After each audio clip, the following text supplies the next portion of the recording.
Assalamualaikum. Today I will be reporting about the Filipino family values and culture. Filipino family values are changed slowly, but it depends on how strong families are in preserving, promoting, and passing on our cultural values from one generation to another. So it depends on how a family will value the importance of customs or the practices of every Filipino. So, Filipino families today are more exposed to a growing number of diverse life threatening problems than any other generation has ever been. Filipinos, by definition, are multicultural people with Chinese, Spanish, Malayan, Indonesian, South Asian, American, and in the South, Muslim cultural influences. The result of these influences emphasizes a shared identity and connectedness, the centrality of the family acceptance of uncertainty, ability to relate to others, respect offered according to the individual's place in the structure of hierarchical relations, adaptability, and religiosity. It is according to Enriquez 1994. Marriage customs. In Filipinos, women enjoyed a relative freedom in pre-colonial society. Why? Because they had the right to hold property, to conduct businesses, and also they had a public life, which they can free anytime, anywhere. While men were in general monogamous. Then the man courtship usually begins in paninilbihan. So it could be in a month. It depends on the family of the girl on how they will um, make rules to the man who is in the um, courtship. Then, if the man wins the trust of the parents, he does not immediately marry the woman, but he has to satisfy several conditions. So, what are those conditions? Number one, he can give the dowry or bigay kaya. It depends on the family of the girl on how much or what they will ask from the man or man. Then he will pay the panghihimuyat.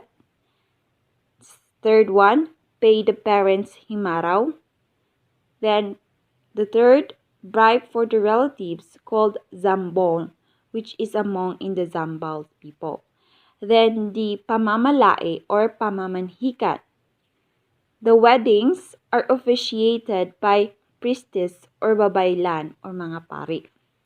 Then, the uncooked rice is thrown on the couple during the wedding ceremony.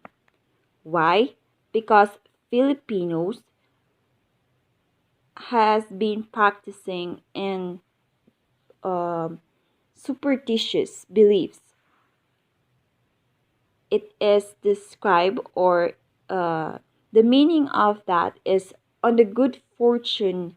It is including the showering the married couple with uncooked rice as this wishes them a prosperous life together. Now let us proceed to the colonial period of the Philippines. In rural communities, kin members can build their household dwellings close to one another, which may not be possible in the city.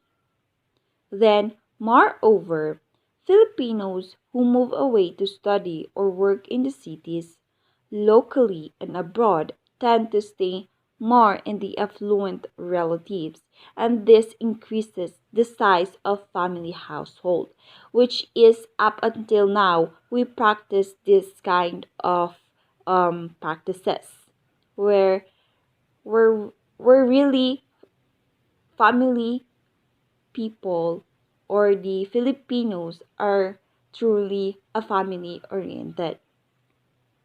While in post-colonial period, as society modernized, social relationships become more impersonal and business-like.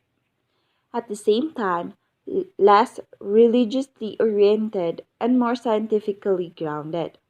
Western models continue to dominate development circles. Moreover, the modern Filipino family continues to be close knit and centered on the family. Relationships among extended kin continue to be marked by reciprocal obligations and privileges even across great geographic distances.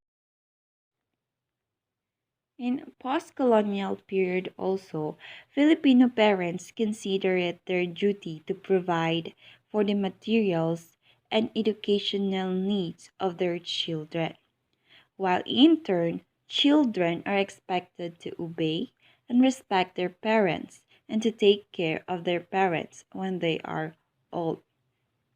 Also, all of children until they marry and have families of their own are expected to help younger siblings with school and to assist them in getting job after graduation.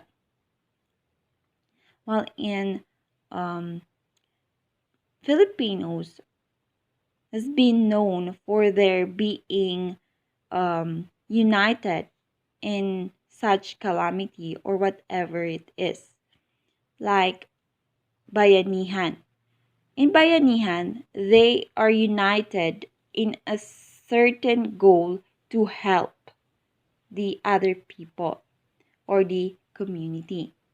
Then they practice the close family ties, which sila-sila lang yung um, nag sila-sila lang yung um, nagtutulungan at uh, nag-iisa para sa kanilang pamilya. Then, they also uh, practicing the pakikisama, which is you go with the flow. You go with the flow. Pakikisama in whatever ways and in a good way naman po. So, also hiya. Hiya is being shy. This is most common in the uh, Filipino women or Filipiniana, which they practice this kind of um, practices. Hiya. Then, utang na loob, which up until now, it is being observed in many Filipinos. Utang na loob. Then, the amor proprio, which is the concern for self-image. Then, delicadeza, sense of honor. Palabra de honor, word of honor. Although these traits are generally positive, these practices also have the inclination to be applied in the wrong context. A debt of gratitude is sometimes repaid by giving special favors to the other person. Close family ties can also lead to favoritism. Beginning in the 1970s, the Philippine government implemented an overseas employment program to absorb the increasing numbers of Filipino workers. This has led to new conceptualization of the Filipino family and changing gender roles as many married females have decided to migrate abroad to work and their husbands stay home to care for the children.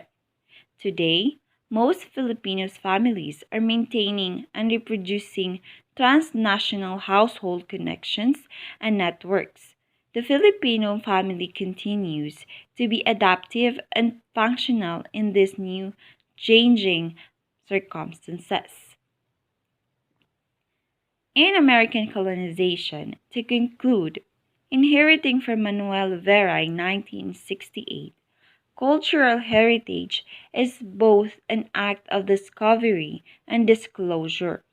Not only it unfolds one history, but also unravels one's personality and story.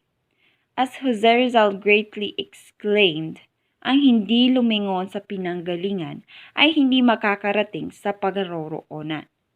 He who does not work how to look back at where he came from will never get to his destination, serving as a call to succeeding generations to slow down, sit back, and savor the glory of the past, for it is in the past that comprises the present and that will determine the future. It is only through this that pamana ng lahi or cultural heritages will really serve its purpose, keeping the cycle and truly committing to the value of the term heritage, adapting to present times and keeping it alive. So that's all